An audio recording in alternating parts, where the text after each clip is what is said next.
This is episode 304 of Jumble Think. T-minus 10, 9, 8, 7, 6, 5, 4, 3, 2, 1.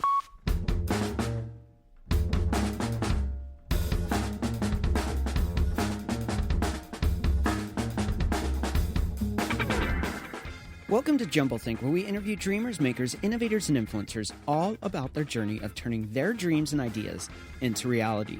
Along the way, we're going to share some tips on how you can turn your own dreams and ideas into reality too. Our guest on today's show is Nate Herrick. More about Nate in a moment.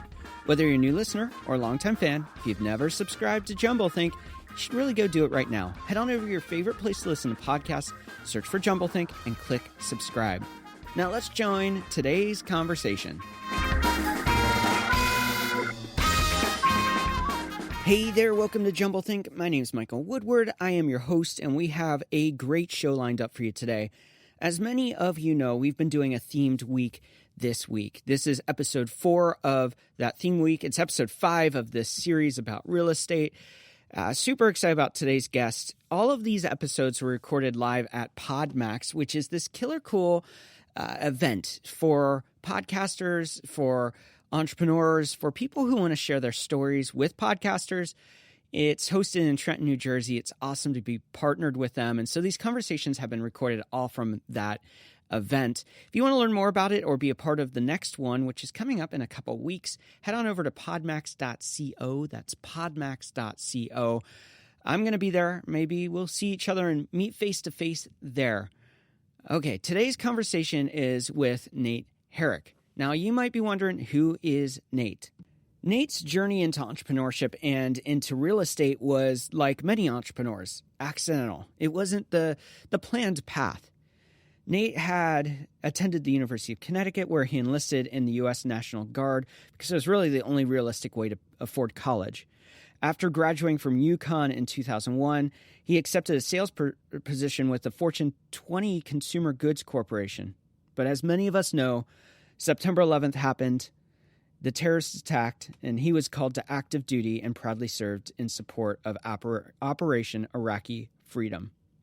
Since then, he returned to his corporate job, but found he was not incredibly excited about it. So he decided to open some real estate property and then invested into the ATM industry, where he has his own ATM route of those ATM units in businesses. His journey has continued since then, and we're going to get into that and all he's building in the world of business, what he's doing with multifamily apartment syndication, how he's continuing the ATM business, and what he's doing with various private placements. It's a super fun conversation. So let's go ahead and join our conversation with Nate Herrick. Nate, thanks so much for being on. Glad to be here. Now, I am just getting to know you. I've read through your bio, all the information. We've talked for the last 4 minutes or so. I want to know a little bit about who you are and your story. I know that you've worked in the corporate world. You've been active duty military, working in Operation Iraqi Freedom. You've been in the U.S. Army National Guard. You've done a lot of different things. Talk to us a little bit about your story and how you got into the world of business, how you found kind of your career, how you found what you're doing today. Yeah, great. I'd love to jump right into it. I would say kind of how I got into everything was out of necessity. You know, growing up, I didn't really, we had everything we needed, but there was always, it was always a struggle, right? Yeah. Similar to a lot of people I'm sure you've spoke with. But, it all started out there. I always, I started out, I had a paper route growing up and, always had that entrepreneurial spirit. But it was kind of, held back by the corporate world. Okay. What part of the corporate world do you work in?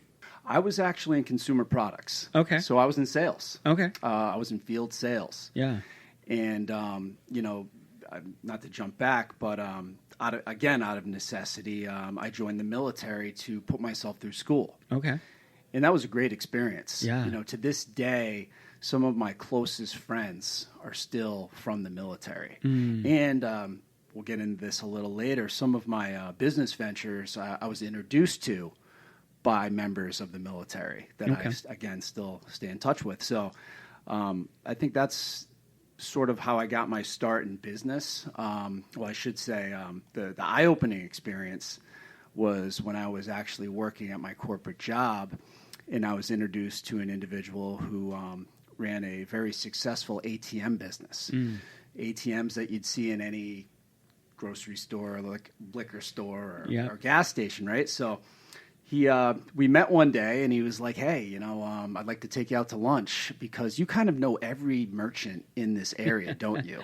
And I'm like, "Yeah, I do." And he's like, "Let's grab lunch." And long story short, 10 years later, I don't want to say it's an empire, but it's a successful ATM business that provides an additional revenue stream, and it's worked out great.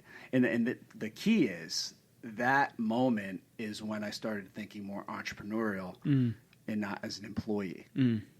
So that was sort of the beginning. So are you still working in the corporate world? No, I'm not. I left about 10 years ago. Okay. And after I did leave, I ended up moving to Los Angeles. And while I was in Los Angeles, I embarked on another venture with a friend that I did meet through the military. One of my big interests is skiing, and travel. So, and to this day, I still maintain this side business as well. Is we started a vacation rental program, sort of using the Airbnb VRBO model, representing owners of luxury real estate properties and resort destinations throughout the country, and that sort of continued on with that journey. You are now in Doylestown, Pennsylvania? Yes, back on the East Coast. Okay. Yep. I drove right by it today on the way over here. Of course, that podcast or PodMax, and drove into Trenton and had done the prep and had seen Doylestown on there. I was like, I'm driving right by that on the way in. Yeah, it's a great little town just north of Philadelphia. Yeah. And great. I have two beautiful kids and a great place to raise a family. So nice. I know that for you, there was a season where you were forced into transition. You were doing the side hustle, the corporate business job, didn't really like that. Talk to us about that transition. Yeah, I know we were getting into that a little earlier, but really what it was, I just didn't feel like I fit in. I felt like I was there was limited growth, and I almost felt like I was held back. And not living life on your own terms. Okay. And I think that's sort of the moment where, and sometimes it happens with people earlier in life. Sometimes you hang around in the corporate world for 10, 15 years and your eyes open up later on. But, a lot of times it is all about timing, right? So I would say it's just I didn't see a long-term vision or a real opportunity. So talk to us about what your empire, if you will, because it's not just the ATMs, you do that, but you have other things that you do. So talk to us a little bit about how you stack your income sources and how you're building different layers of business. Yeah, that's a great question. I'm a firm believer, and I actually had a great conversation with a colleague last night about this, is that I feel, and this is my opinion, I feel that you should have a primary income stream, right, which supports your investing or your other ventures or whatever you want to call it, right? So right now I've transitioned over the past 4 or 5 years. I'm running a recruiting business. Okay. So recruiting architects, engineers, and construction professionals. So it kind of falls into real estate a little bit. Yeah. That is my primary stream. And off of that, and off of my other streams, such as the ATM business, I'm able to invest in real estate syndications. What's that mean? Oh, so a real estate syndication is when a group of investors essentially pool their money and invest in a property. Most of the time, they're out of state. Okay. So it's a large group, and the properties are usually anywhere between 200 to 500 unit apartment complexes. Right. So it's kind of more of that commercial property investment strategy. So I would assume that these would have to be accredited investors and... Yes. Most of them are for accredited, but there are situations where non-accredited investors can get involved in these type of investments. Yeah, there's some changes on the laws around certain caps and stuff. What, about 2 or 3? Correct. 2017, I guess. Yeah, and there's other ways. Sophisticated investor is another way they call it. They'll describe it sometimes. I mean, there's no real accreditation, if you want to use that term. Right. But I mean, most people that do get involved in this type of investing are fairly sophisticated. So, I mean, realistically, I mean, really, what it is at the ground level, there's a general partnership. There's a group of operators, for lack of a better term, right? And they go in and they identify an opportunity. They identify a property, right? Markets we focus on: Atlanta, Dallas, Houston, the Carolinas, is where these opportunities typically lie. Because there's a lot of room for improvement and to build up the properties and to force appreciation and to get those values up. Because the goal of this investment is to acquire it, improve it, and over time and eventually liquidate. So it's not a buy and hold. It is a I come from more of the startup world, so I think of it as your exit strategy, and that you're building a business to sell it. Yes, and it's the same idea. Okay. The exit strategy is anywhere. I mean, I've seen it as fast as a year and a half up until about 7 years. Okay. So there is a wide range, and it's usually market specific. Okay. So I mean, the beauty of it is, it's an opportunity to invest in a large property. With a group of investors to purchase an asset that is, valued in the millions, whereas if I was to go off and do that on my own, it would take a significant amount more capital, obviously. Yeah. It sounds kind of like, I remember, Magic Johnson tried to get a cohort of people together to buy out the Lakers. Yeah. And he is part of a group, I believe, to this day that he bought the Dodgers. Right. Yeah. Yeah. And so it's a team sport. I think that's the best way to put it. Investing in general and business, really. I mean, you need a solid team. And I don't know about you, but, I just don't have the time to vet all these deals. It's great to have a team doing it for you and being on the investment side. Yeah. And really... Which means you have to trust that team. Absolutely. There is vetting involved. I like to... I recommend some heavy, networking and research online to sort of do your due diligence on the operators to work with in any of these type of ventures. But over time, it's seemed to work out because I work with people I trust. Right. So we've talked about your kind of stack of businesses, including ATM, the staffing and recruiting, and then also the investment group. Is there anything else that you are working on or a part of your income strategy? Yes, absolutely. I would say about a year and a half now, I've jumped in, and I was introduced to this business through my military connections. Okay. Is the merchant cash advance business. Merchant cash advance lending. Technically, it's not lending, it's an advance. So basically what it's doing is it's essentially advancing money to small business owners in return for a piece of their receivables. Yeah. Some people know it as factoring. It's considered sometimes kind of controversial because these are high fee based loans, but there's a place for it. To give you a great example, let's say the owner of a bar or a restaurant, the HVAC unit on his roof goes, and if anyone knows anything about lending to businesses, banks don't like to lend to small businesses. They just don't. No, they don't. So what situations like that would occur, if a situation like that would occur, a merchant might go to a cash advance lender. And similar to the real estate syndications, this in particular advance that we would be offering to a potential merchant is syndicated. So let's use a quick example. That restaurant needs $10,000 to repair that HVAC unit. Yeah. That $10,000 offer would go out to the investment group. It goes out in the form of an email, and it's first come, first served. Hey, who's in on this deal? Please respond with your commitment within 2 hours.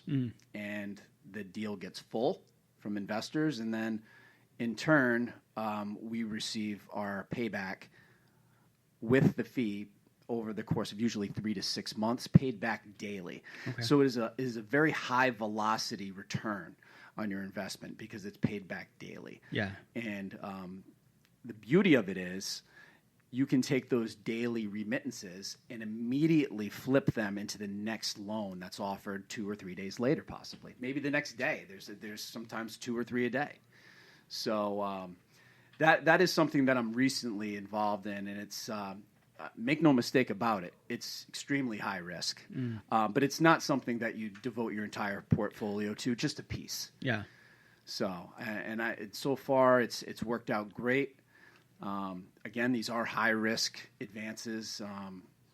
Typically, people with low credit, bad credit, but there's a place for this market in the marketplace for this type of investment. Yeah. I am curious. You are building on top of compounding, basically. Correct.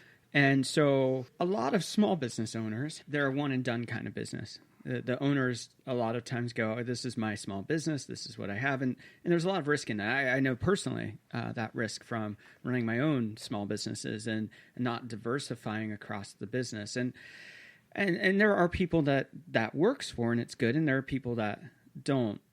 For you, how did you figure out that this was the kind of strategy that worked for you?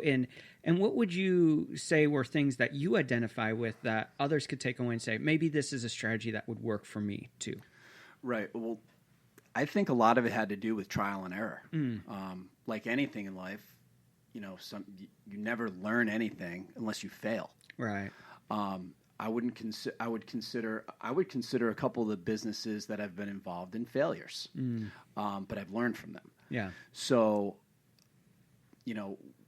how the decision is made and on how to, why jump into so many different things. I think a lot of it has to do with my personality too. I tend to get bored, but I do believe in this, and we talked about this earlier.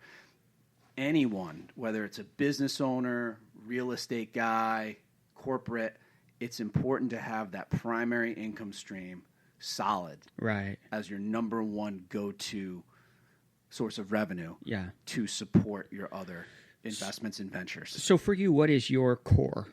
It is the recruiting. Okay.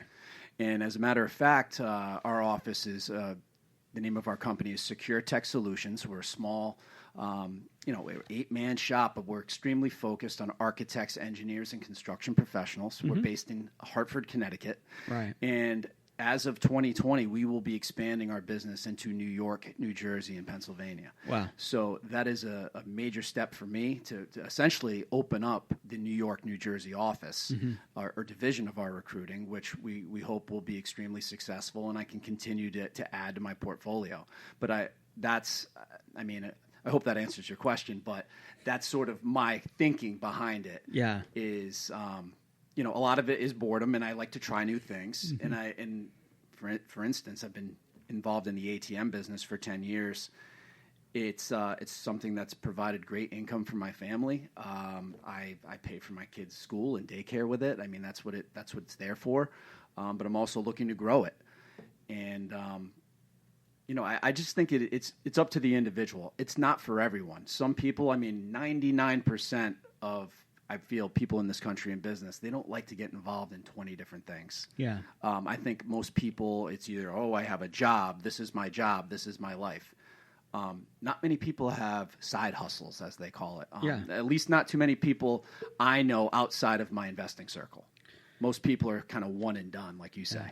And I think that is changing with the new generation. You look at millennials, you look at generations after that, and they're much more diversified.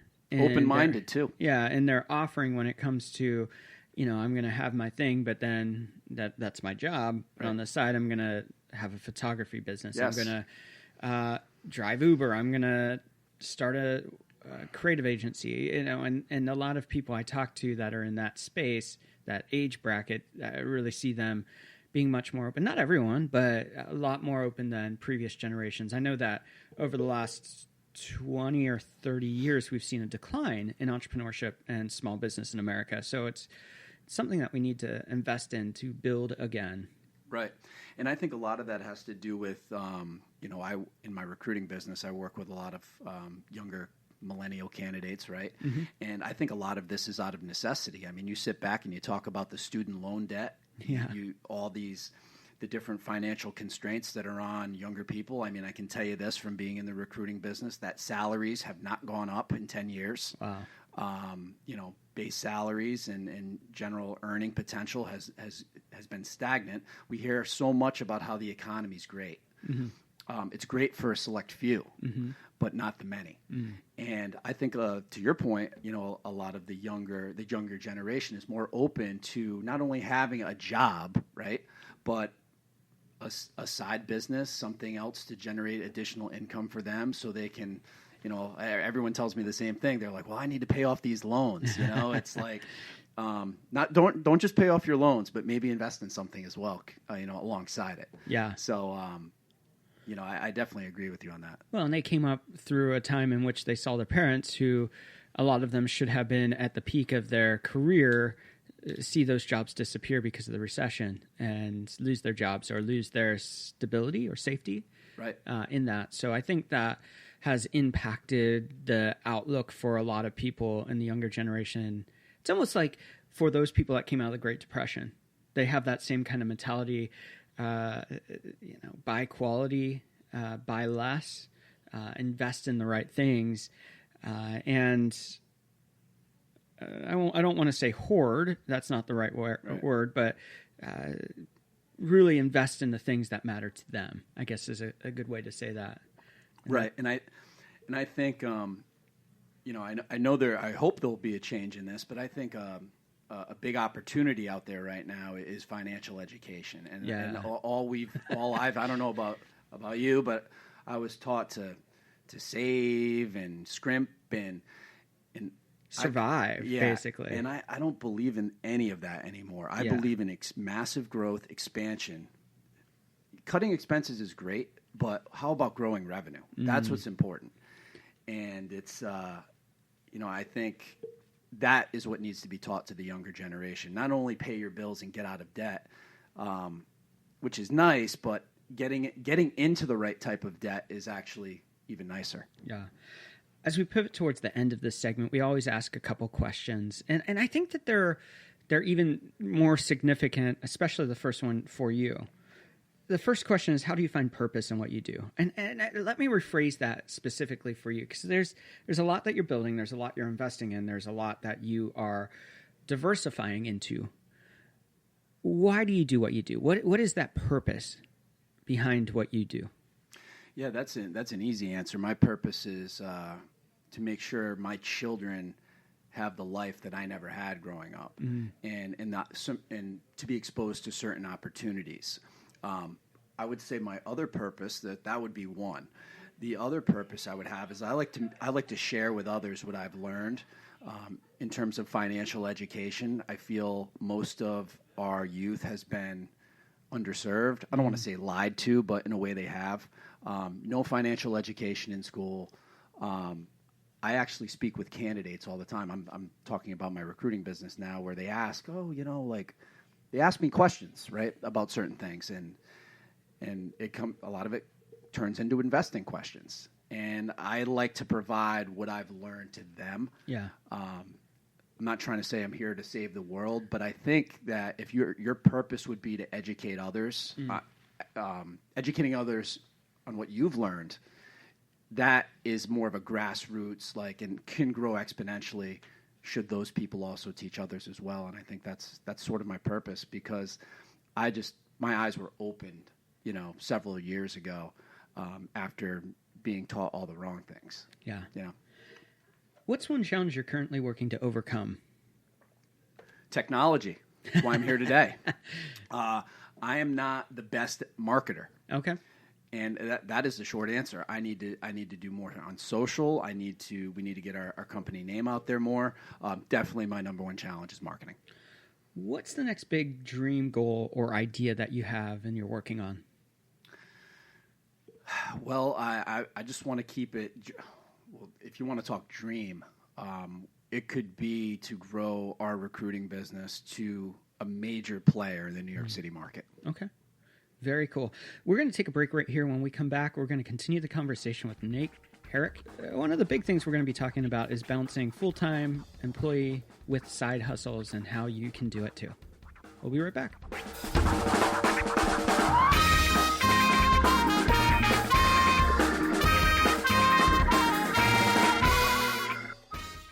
Hey there, Mike here, and I am super excited about some of the partnerships we have for 2020. As you can hear in today's conversation, we were a part of PodMax, where we sat down with some leading entrepreneurs that are in the real estate space, and they shared their stories. PodMax is an incredible event, having entrepreneurs and thought leaders meeting with leading podcasters to share their stories on their podcasts. And we're going back in a couple weeks to be a part of the next PodMax. If you're an entrepreneur or thought leader and you want to share your stories on leading podcasts, you should go check that out and meet up with me at PodMax. You can check them out at podmax.co. One of the other events that I'm super excited to be partnering with, I'll be speaking at, is called Story Expo, and it's coming up March 7th and 8th in New York City. It's the world's biggest conference of writers and storytellers from all mediums, from screenwriters, TV writers, novelists, filmmakers, gamers, journalists, actors, business people, podcasters, comic book writers, and more. Now, if you want to learn the art of storytelling from world-renowned speakers, take some crazy cool workshops, and hear some really good conversations at panels, you need to be at this event, and I'd love to connect up with you at it. Where do you go to learn more about it? StoryExpo.com. You can register there. You can see the list of who's speaking. You can see a list of some of the workshops, and when you register, you are really investing into your future as a storyteller. So head on over to StoryExpo.com. I would love to see you there and can't wait to be a part of this event. Now let's rejoin our conversation with Nate Herrick.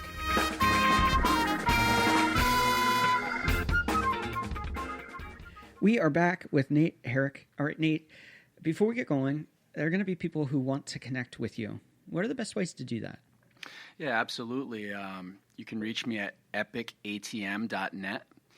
You could, in terms of recruiting too, on that side of the house, it would be Nate at securetechsolutions.com. That's secure, T-E-K, solutions.com.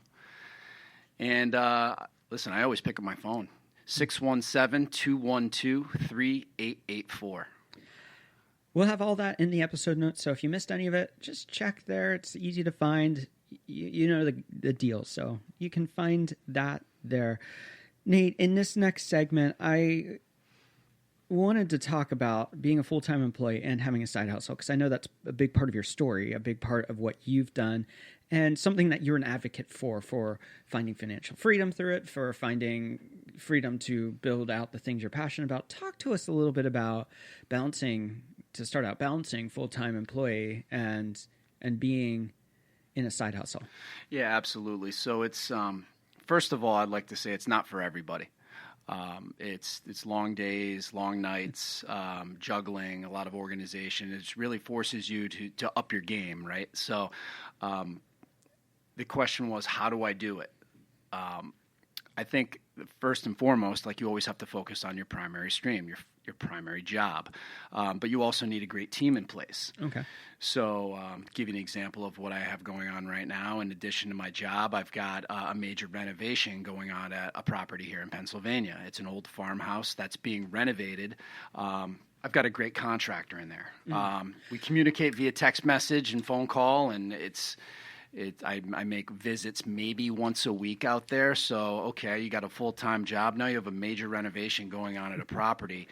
We're able to take care of it all simultaneously. And we mentioned earlier about some of the other ventures, right? The real estate syndications.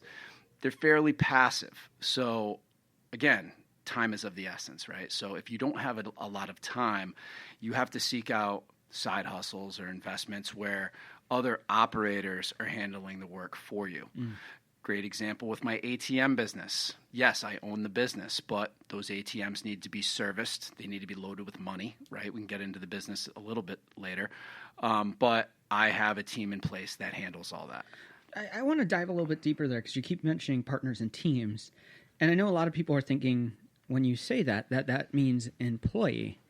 That's not always the case. Talk to us a little bit about the different parts, different roles that can be a part of your team, and how you can structure that in such a way that you're not taking on some of the liabilities, some of the risks, some of the downfalls of having just a completely captive employee-based team. Right, absolutely. So what you would let's start with real estate investing, right? We just talked about how I passively invest in some of these deals across the country where it's as simple as analyzing a executive summary, going through the deal at night, right? So you're able to, in your free time, analyze a deal where you're not actually driving out to the property. The operators have vetted the deal already. So you're relying on people a team that you've established and done business with in the past that you trust to do the work for you. My ATM business, I met my cash loader 10 years ago. She's technically not an employee of mine. She gets paid through the transactions of the ATM directly. She's not an employee. I think you hit on a very good point. If you have a significant amount of employees, that is going to limit you, in my opinion, in the ability to have side businesses. Yeah. So I think, and then getting back to my contractor, I mean, he knows what he has to do. I mean, the hard part on the front end was vetting the contractors. I went through 3 or 4 of them before I found a good one. Yeah. So I hope that answers your question, but I mean, it's I think a lot of it has to do with the homework up front. And then you enjoy a little bit extra time on the back end once you do all your work up front, similar to probably any business. Yeah. So you got the recruiting, staffing portion, you got the ATM portion, you've got the investment into properties, you have small business advances. Right. I know that in some of the stuff I read, you talked about having the freedom to do the things you want. It sounds like there's a lot to do. And so you've got this full-time portion, that's your secure tech stuff that you're working on. You've got side hustles outside of that. And then you have a couple kids. Yes. I'll be coaching basketball Saturday morning.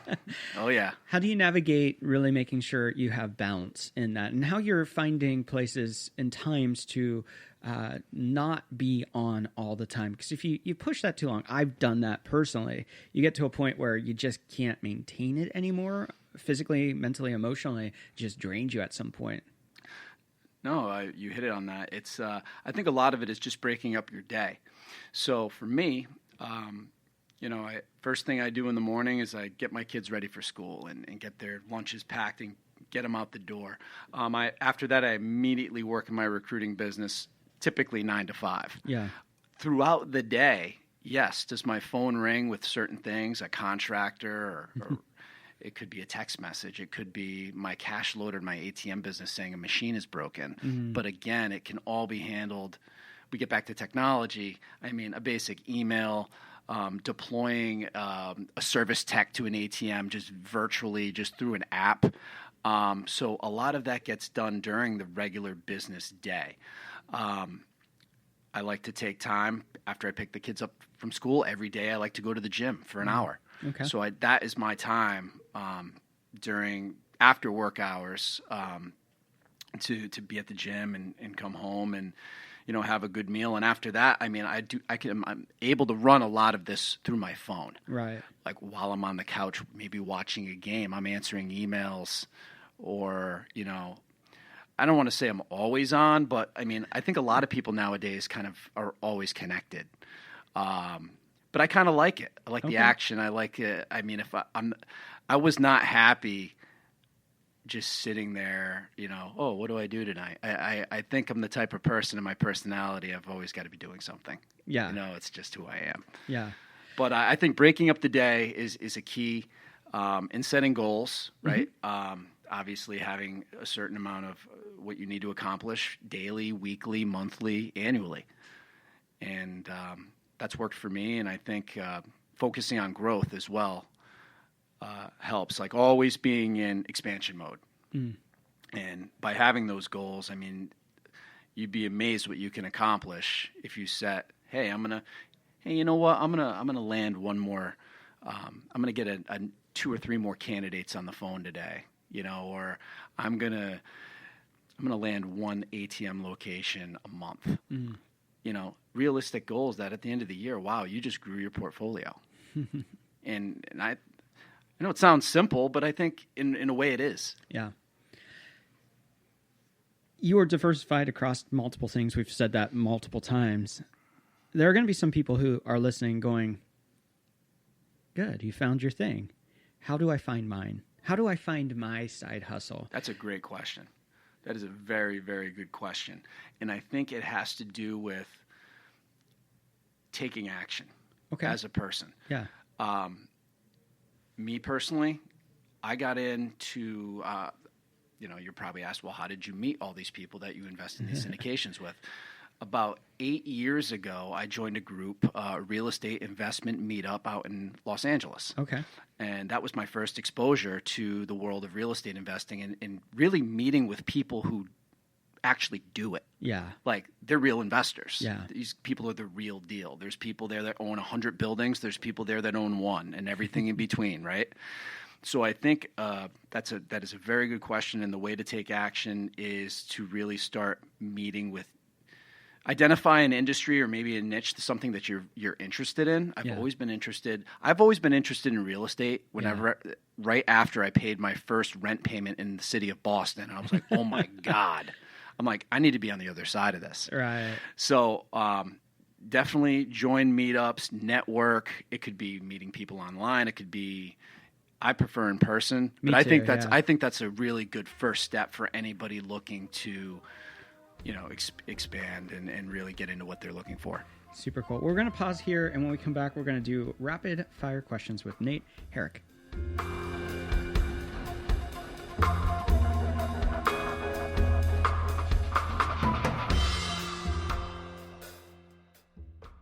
It's hard to believe, but tomorrow is our last day of Theme Week, all about real estate investment. Our guest is Peter Neal. Super excited about this conversation. He is the VP of Investor Relations for GSP REI. We're going to talk about raising capital. We're going to talk about the 4 T's of investing. We're going to talk about seeing the red flags of investments that you have to make. Super fun conversation. And then next week on the show, our guest is Robin Dreeke.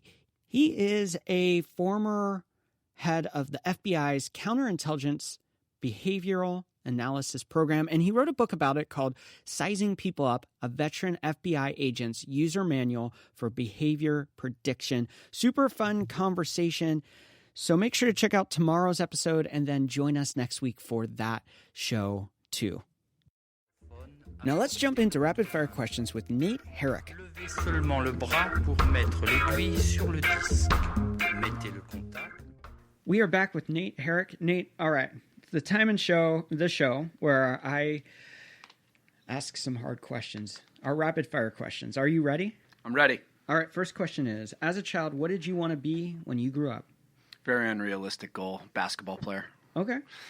What is one tip you'd give someone with a big idea or dream and they don't know where to start? Just do it. Start it. Figure it out. Talk to the right people. What is one change you would like to see in the world? Financial education. Needs to be offered in schools. Yeah. What do you want your legacy to be? Great father. And I would just say an educator. Somebody that was always trying to help people out and make people's lives better. Where do you find inspiration? I actually find inspiration on a lot of these podcasts. I like listening to a lot of people who are successful, that have done it, that have high energy, and I don't know, that definitely inspires me. What is one book you think every dreamer or entrepreneur should read? Rich Dad, Poor Dad. Changed my life. It changed my thinking. For you, how do you define success? I think success is defined by a lot of it's different for different people. But to me, success is having freedom to make your own decisions, to live life on your terms. That's what success is to me. What is one trend you are currently excited about? Podcasting. I like that one. That's a good answer. I'm excited about it too. What is one habit you find helpful in your life? Definitely exercise. I got back into running a little while ago, and it's really, my energy levels are through the roof. Exercise is definitely it. What is one thing you wish you would have known when you first started out? I would say that it would be to not limit your thinking. Think bigger. If you weren't doing what you're doing today, what do you think you'd be doing?